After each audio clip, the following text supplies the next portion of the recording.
Good evening, Devils fans. I'm your host, Bill Botch, and welcome to The Trap. In today's episode, we're going to go over the 2022-2023 New Jersey Devils goal projections. So, there's obviously a lot of things that come into play when you're trying to project what someone's going to do in an upcoming season, and one of them is the line combinations, and that's pretty much impossible to predict at this point. Obviously, I think Heischer is going to play with Bratt, and Hughes will probably play with Palat, I'm assuming. But if Alexander Holtz, for instance, was to make the team, that would change the projections for Igor Sharangovich if he was to take over that spot. So I'm playing it like this. We got Sharangovich, Hughes, Palat. Then down the lineup, I would probably run Mercer, Nico, Bratt, Tatar, Haula, Zetterlund, and then Wood, Boquist, Bastian.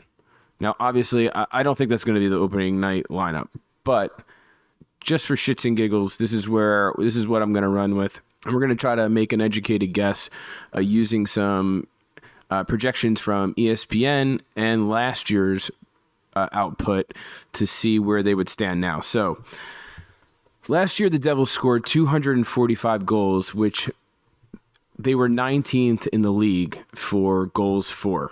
The problem was they let up 302 goals, which was fourth worst in the league. The only people that let up more goals than them were Detroit, Arizona, and Montreal, all of whom had horrible seasons and are in a rebuild.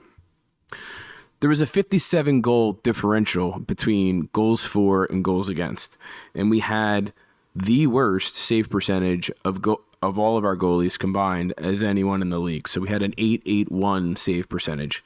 It's basically impossible to win when you have that kind of goaltending performance night in, night out. So one of the things that I think is going to drive our goals for up is solid goaltending. So there were so many games last season that the Devils were in a position where they were trailing by 2 or more goals halfway through the second period. And good teams know how to sit on a lead, and they were smart, and they play the puck to the outside, and they don't give up any chances, and they take no risks, and they control the game, and they close it out like a good team should.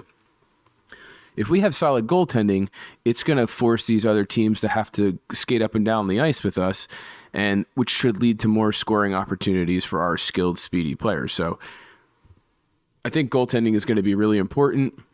We're also going to have help keeping the puck out of the net by making moves such as John Marino. I think he's a lot more responsible defensively than Ty Smith was. And hopefully Dougie Hamilton will get a full year in. So we have, I think Haula is a good two-way center that's going to help out our third line. So we have a lot of things that I really like that should turn into more productivity from our players, especially as they get a little bit older and they start to find their game and gel with some of the other guys that they've been growing with over the past couple of years. So here we go. So Jesper Bratt, last year, he had 26 goals. Now, I am predicting him to have 28 goals this year. Obviously, Bratt is a very important piece. He feels he's worth a lot to the team, which he definitely is. But obviously, you saw the contract negotiations that went on, and he wanted a lot of money, and the Devils kind of gave him a prove-it deal. So I think this is an opportunity where he's going to come out and he's going to show everybody what he's worth, because he knows that this next contract could be the contract that sets him up for, most of his life or his playing career. This is his big chance. So I think Bratt's going to come out strong. I've been watching video on him in the offseason, some of his training, and he looks faster than he did last year, if you could imagine. I'm impressed, and I'm looking forward to seeing what Bratt does. So I got him scoring 28. Then at center, you got Nico. Now, Nico played in 70 games last year, and he had 21 goals. Now, ESPN projects him to score 20 goals this season. I was very impressed with the second half of Nico's season last year. I thought he drove play. I thought he was finding the net. He had some incredible solo efforts that led to goals. The Dallas game in particular, if you remember that shift he had where he skated the puck around the offensive zone basically twice and then cut back in towards the net and netted one. I think that Nico is going to have a breakout year. So this one is going to be a little bit higher than what majority of people probably think. But I said it at the end of last year, and I'm going to stick with it. And I could be way off on this, but I'm projecting 30 for Nico this year. Okay, then you got Jack Hughes. Now, Jack Hughes played in 49 games last year and had 26 goals. Now, if you were to divide up the 26 goals by the 49 games, that would add, he missed 33 games, so that would be another 17 goals added to his total, which would be 43 goals. So I got Hughes scoring 37. I'm trying to be a little conservative. Maybe he doesn't hit that 43 mark, but there's nothing to say that he can't. I mean, the kid has produced and he's looked better every year. There's no reason that he can't, but I'm keeping it at 37. Then you go to his wing, you got Igor Sharangovich. Sharangovich had 24 last year. He played in 76 games. I got him at 25. Sharangovich, he scared me at the beginning of last year. He got off to a really slow start, but managed to pull out with 26 goals at the end of, or 24 goals at the end of last year. He did have some, I hate those garbage time goals where they really don't mean anything when you're losing 5-1 and, you know, a guy cleans up a puck in front of the net, but a goal is a goal. So I got him scoring 25. Then we got Dawson Mercer. He obviously got off to an incredible start last year. He was impressed everybody, became the darling of the team, kind of. Everybody's behind Dawson Mercer and loves him. He had 17 goals. I kind of expect the same thing out of him this year. You've heard of the sophomore slump. It's tough. It's tough to score in the NHL. He's still a kid. It's going to take him some time. If he scores 17 goals, I'd be more than happy if he stays playing consistent and learns the ins and outs of being a professional. All right, then we go to Thomas Tatar. Now, Tatar got off to an extremely slow start as well. I forget how many games it took for him to score his first, but I remember it was a deflection off of his leg, and you could tell he got the monkey off of his back. Tatar only had 15. He's better than that. I truly believe that. He plays hard every night. He had 76 goals. I know that it's really easy to kind of lump him in with Andreas Johansson and say that these two guys were a bust. They never worked out for us. We signed them. We thought that they could play on the wing with our centers, and it never happened. Tatar's got one more year left, and he's a guy that I'm throwing back out there, and I think that he could score 18 goals. I think he's got 3 more in him than he did last year. I think he's better than what his numbers showed last year. It was tough. It was tough to watch, but I'm confident that he can get back into the swing of things, and he's definitely a finisher. He could finish. Jesper Boquist is probably going to center the fourth line. He played in 56 games last year and had 10 goals, and I like him scoring 14 this year. He has a ton of speed, and his game really developed and rounded out, and you could tell he looked a little more comfortable and had some confidence towards the end of last season. So I like him making the team, and I like him scoring about 14 goals this year. He'll play on the wing. He'll have Bastian. Bastian played 60 games last year, had 11 goals. I expect him to have 14, but that depends on if they give him power play time again. I thought he played really well in front of the net on the power play. He was not scared to, create a screen and try to deflect a shot, between his legs or whatever. He's pretty productive in front of the net on the power play. He plays a big, physical, heavy game on the fourth line. I would be happy to see him score between 13 and 14 goals. Now, a guy that's really intriguing to everybody and who I'm looking forward to seeing is Fabian Zetterlund. So Zetterlund played in 14 games last year and had 3 goals, 5 assists for 8 points. He's a guy that I could picture playing on the third line next to Haula, and he plays a big, physical, heavy game, but the guy has an incredible release. He has a great shot. He almost reminds me kind of like what the Devils were looking for in Pavel Zacha, where if he could score the same amount of goals as Pavel Zacha, but can add a little heaviness and work well along the boards, they kind of have the same sort of skill set. But I'm hoping that Zetterlund can be a little more physical and maybe a little and harder to play against. He looks like the kind of guy that has like a real fire within him, and that's something that Zacha always lacked or was known for lacking around the Devils organization. So I got him netting 14. Hall is coming in. I haven't watched a ton of Halla, to be honest with you. I know he had a great year where he scored 29 goals in Las Vegas. Last year he had 18. I'm putting him down for 16 this year. He's going to be playing on a third line. If he plays with Zetterlund, he's going to have a young winger. And then I got Tatar on the left of him. So I have him. I'd be happy if Halla came in and scored 16. Now Andre Palat, I'm curious to see if they put Palat on the wing with Jack or if they put him on the wing with Nico. So Palat last year had 18. He played in 77 games. And I think if they put him with Jack, it's going to open up the ice a lot for him. And he's obviously a proven goal scorer, a guy who he's not a sniper or sharpshooter by any means, but if you give him open space and Hughes is able to use his speed to open the ice up and get him some good looks, he's a guy that can put the puck in the back of the net and just finish. So he scored 18 last year. I got him scoring 19 this year.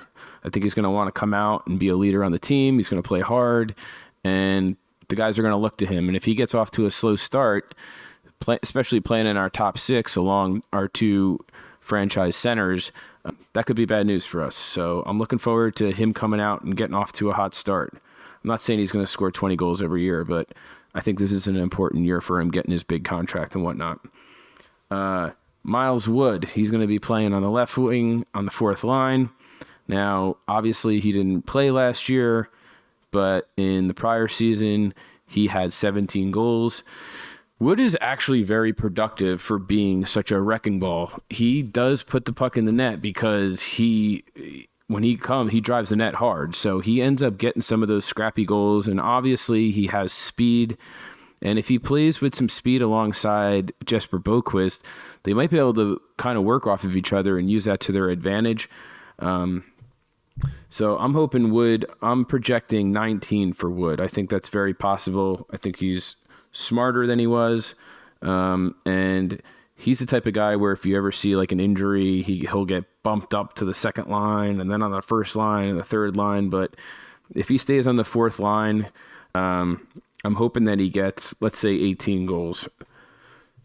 Now, you go to the back end. Obviously, Dougie missed a lot of time.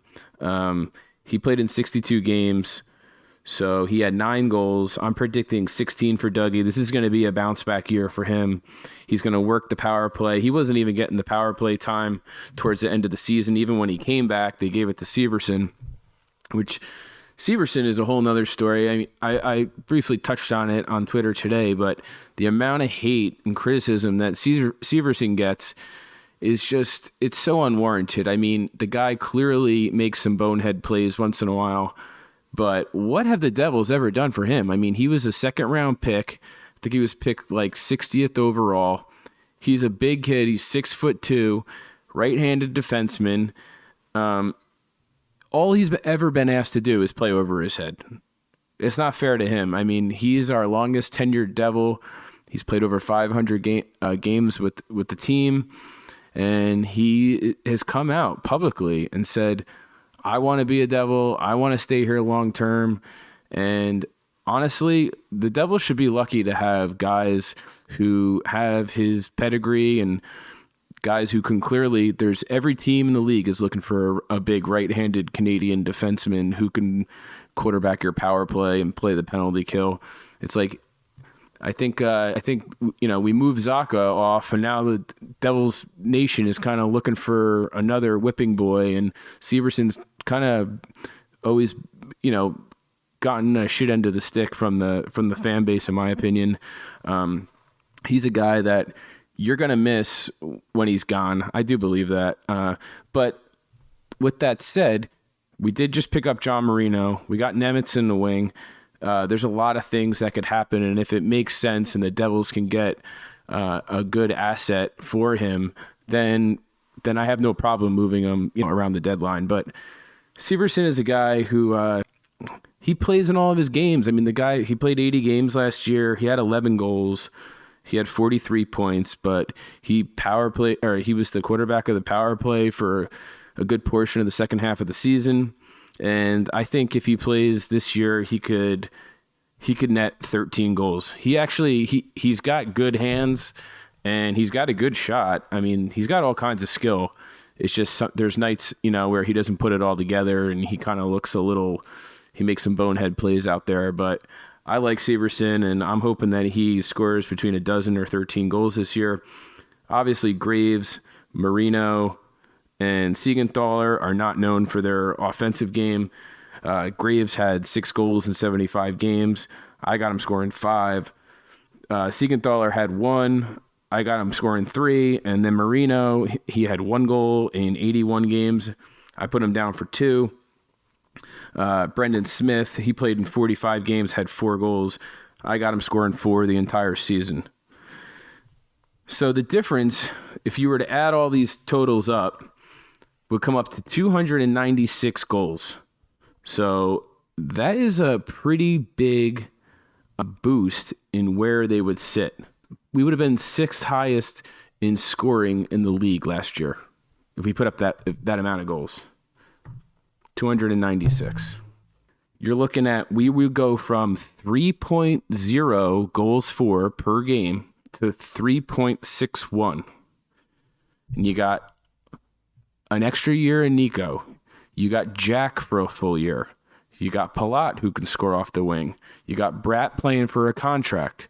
You got Holla, who's going to kind of grab that third line by the horns, and a guy who scored 29 goals and get that third line humming. You got Tatar, who was playing on our first line or second line last year, now down to the third line playing with a skilled center. You got Wood coming back. I mean, Mike McLeod didn't do us any favors by scoring 6 goals an entire season, but you have, I think Jesper Boquist can outscore Mike McLeod. It's like you got Bastian.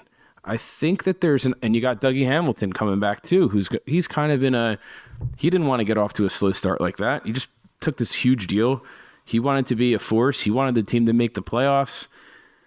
So we'll see what happens. I think we're in a position to where if our goaltending and our defense is better, it's going to lend ourselves to playing in more games that aren't just prevent defensive games where the other team is just kind of trying to kill the clock. So if we get into some shootouts, I think that favors us big time. Now, a couple things that we're going to have to look out for that would change all these numbers is opening night lineup. And it doesn't necessarily have to be opening night, but it has to do with the starting lineup for this season. So going into camp, which opens, if you could believe this, next Wednesday for Rookies Report. So you have Nemitz flying over, and you got all these kids that are going to be showing up to camp.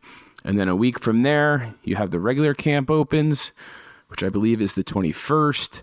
And there are going to be a ton of storylines. It feels really good. It's the first time in a long time where we kind of have a log jam of players who you're thinking to yourself, wow, Holtz looks pretty good. If you've seen the videos with him, he's training with Jesper Bratt and Philip Bratt.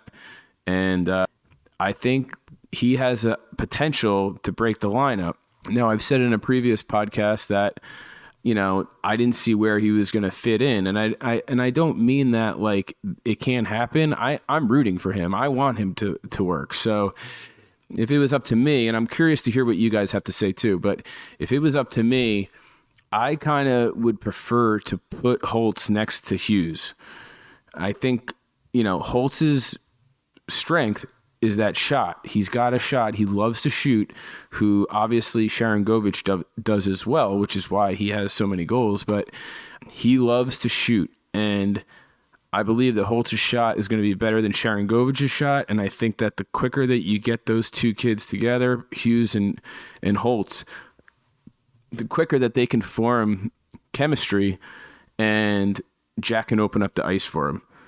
One thing, Holtz could be in the greatest shape of his life, but if he comes in and he doesn't know where he's supposed to be on the ice and he's not playing well away from the puck, then it's going to kind of be difficult to plug him in where you have a 24 goals on the wing. You're going to replace a 24 goal scorer from last year. So he's going to have his work cut out for him to earn that spot up there. But I do think long term that is the best option for the Devils. And I would love to see Holtz given that opportunity. One of the things that worries me is that you bring him up, you play him on the third line, they put him on the fourth line, they put him on the second line, the kid's bouncing all over, and all you're doing is just you're ruining him. So when I said in a previous podcast that, I'd be okay with letting him sit in the AHL for a little bit and continue to rack up points the way he did last year. I think he had 51 points in 52 games. It's like he's just getting stronger mental, and I believe this is mental. I think he's getting stronger mentally and physically. He's starting to break out and starting to grow as well. Now, one of the things about Holtz is he does seem to be really strong mentally. He seems to be like a kid that lets things roll off his back. He doesn't harp on not making the team. He was really tight with Lucas Raymond, who I was extremely high on in that draft. And Raymond has kind of broken into the league, and he was in the talk for the Calder Trophy, and he obviously looks like he's going to be a star and a great player for the Red Wings for a long time. And I was a little worried that maybe Holtz was getting discouraged, that he wasn't getting his opportunity. He wasn't out here. He wasn't producing. He still hasn't scored a goal yet. But in all the interviews that I see with him, the kid has the biggest smile on his face, and he's just got like his head down. He's focused, and he's just continuing to get better. You saw how he didn't want to be part of the Swedish national team this year because he wanted to focus on trying to make the Devils. And these are all things that I like to see. He's got a year of playing on North American ice under his belt.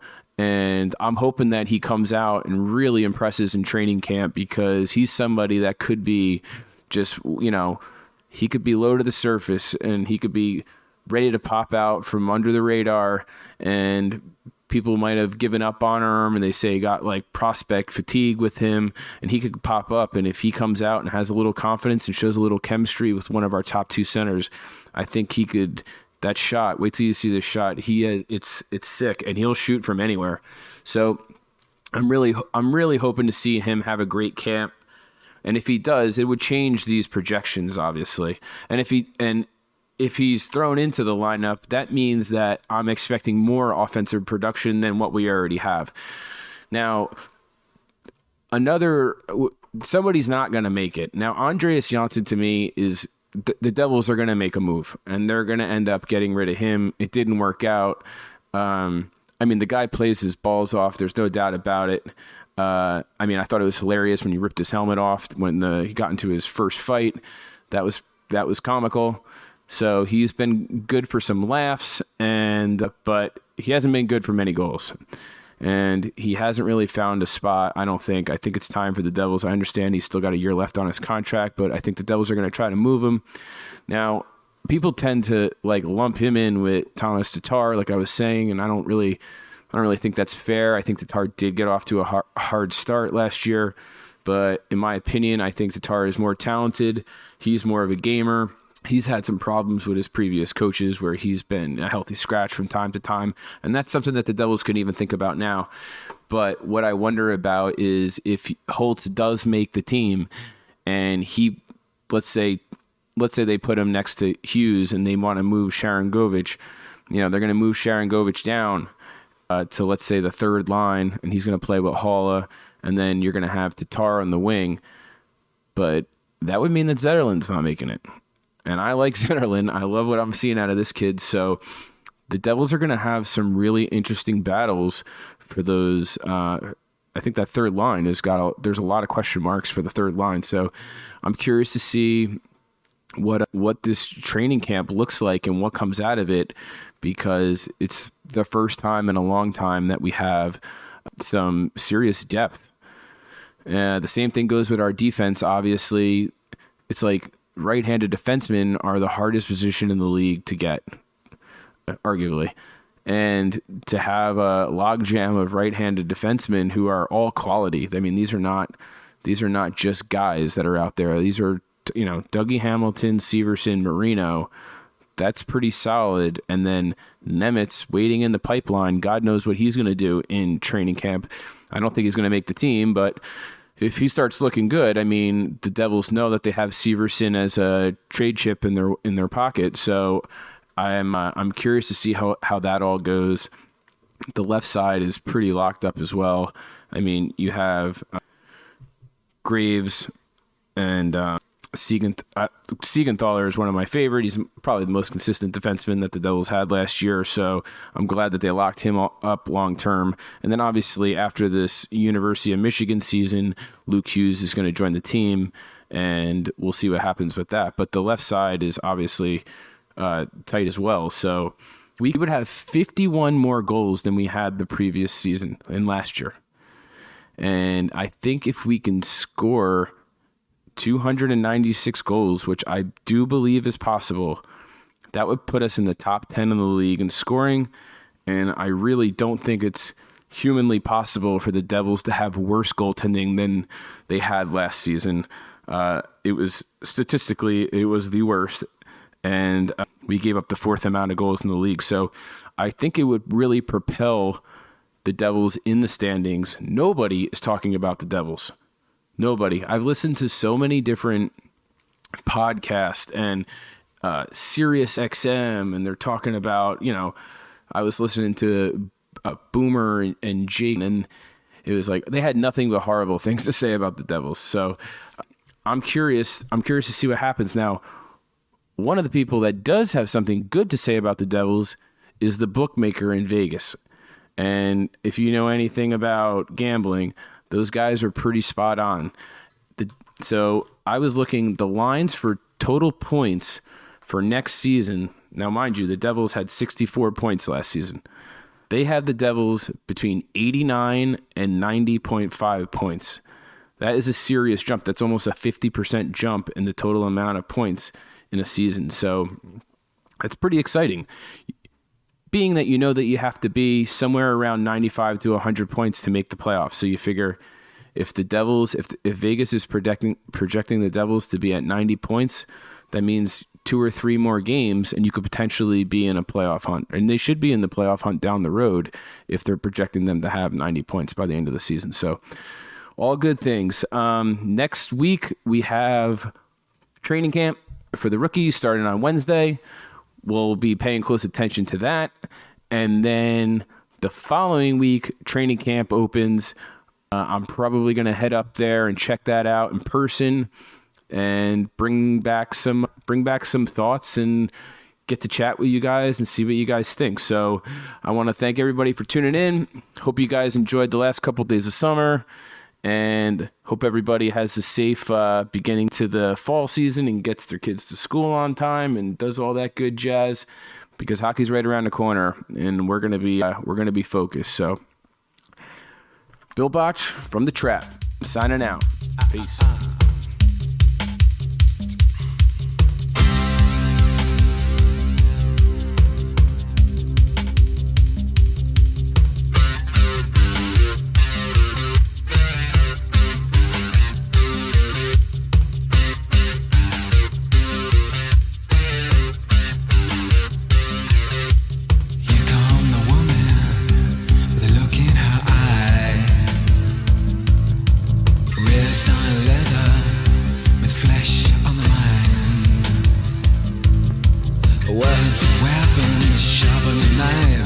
Makes you wonder how the other half died.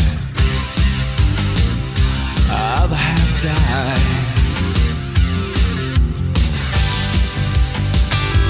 Makes you wonder.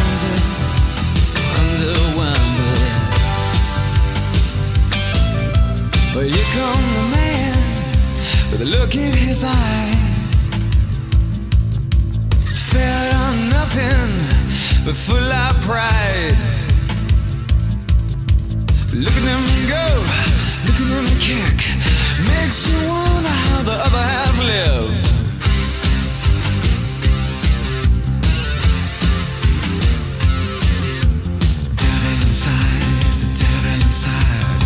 every single one of us, the devil inside, devil inside, devil inside. Every single one of us, the devil inside. Oh.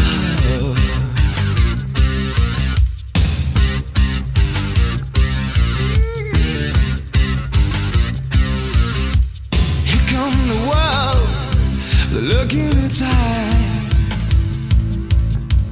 Future uncertain, but certainly slight. Look at the faces, listen to the bells. It's hard to believe we need a place called hell. Place called hell. The devil inside, the devil inside. Every single one of us, the devil inside, devil inside, the devil inside. Every single one of us, the devil inside. Ooh.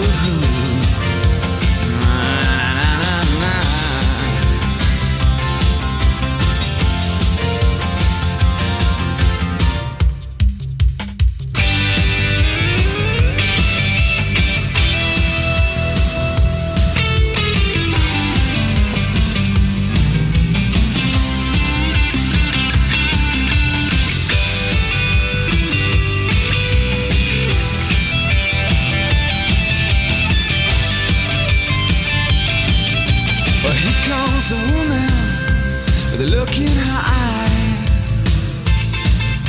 She's raised on leather, with flesh on the mind. Words and weapons, sharper than knives. Makes you wonder how the other half died. The devil inside, the devil inside. Every single